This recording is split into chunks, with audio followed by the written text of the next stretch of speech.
All right, so in this section of videos, I want to talk to you about understanding the beat making process, okay? So, first, I want to talk about the whole process of music production, but I want to focus on the beat making in this video, okay? Because, as a beat maker, very, very important to understand how all this works, okay?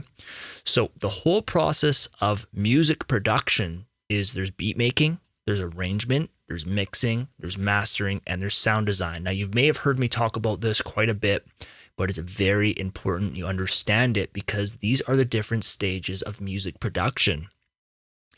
If you are the beat maker, you understand now that you have to learn mixing, it's separate. You also understand you have to learn mastering, which is separate. And typically as a beat maker, we are arranging the song together, but the arrangement is actually the secret of taking your beat and making it sound really professional, okay? The arrangement is really what does it. You can have a beat, for example, you just create some loops, but your loops are not a song. The arrangement is what turns it into a song, okay? And this is a skill, and it's tiring, and it's a different set of skills than making the beat. Not everybody can make the beat. And again, I always tell you, this is what you want to learn. And we learn that by understanding how to pick a key and scale. We understand about our sound selection. So I'm not going to be covering these in this course. I'm just going to be covering the beat making, okay? One thing I do want to say is sound design is actually a separate industry, which is why I was telling you if you're making your beats, I highly suggest something like a Rompler. And the reason is because you're not just using synth kind of sounds. Like for me, I really like using pianos, different orchestra kind of sounds. And typically these Romplers, they all have that kind of stuff, okay? So that's the music production process right here. We're just going to focus on the beat making.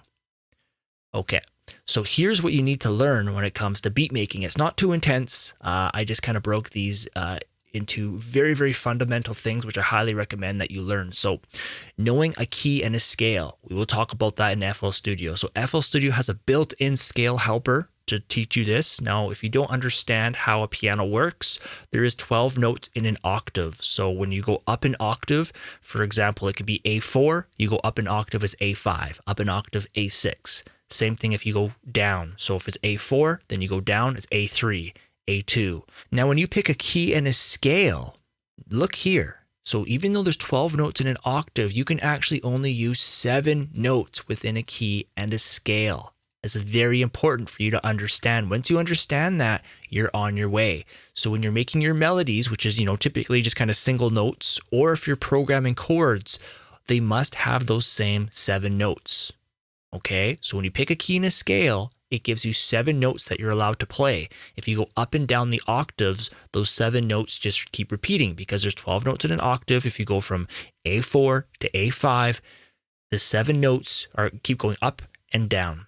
Those 7 notes have to be in your melodies and they have to be in your chords, and that's it. So you can look online at a piano scale helper. It will show you. Typically, we are selecting major or minor, and in FL Studio, it has a built-in one, which I'll show you, okay?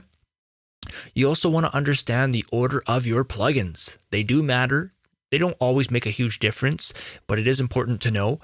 Quality drum samples, I'm telling you, make all the difference. They allow your drums to hit hard. They allow things to sound clean, professional. If you're using low quality drum samples, I'm telling you, once you find some high quality sounds, it makes all the difference. I'm not going to cover this one in this course, but I just wanted to say it, that getting the right equipment for your program. Now with FL Studio, they introduced MIDI scripting when it comes to a MIDI keyboard, but just in terms of your speakers, your MIDI keyboard, your audio interface, make sure that everything is working good. It doesn't have to be the most expensive. It just has to work. If you can get that going on, I'm telling you, you're going to have an amazing experience as a beat maker because you're just going to be able to learn what you got. Creating a template. I highly advise you to create a template. Now, I warn you, a template can actually hinder you. So you want to make it super light. But in other words, a template is supposed to save you time. Okay, save you clicks. And then again, I just wrote here, using your whole frequency spectrum. We just talked about that, but I'm telling you, this is the secrets of being a good beat maker. Okay, so let's break each of these down into separate videos. We are going to talk about keys and scales. Okay.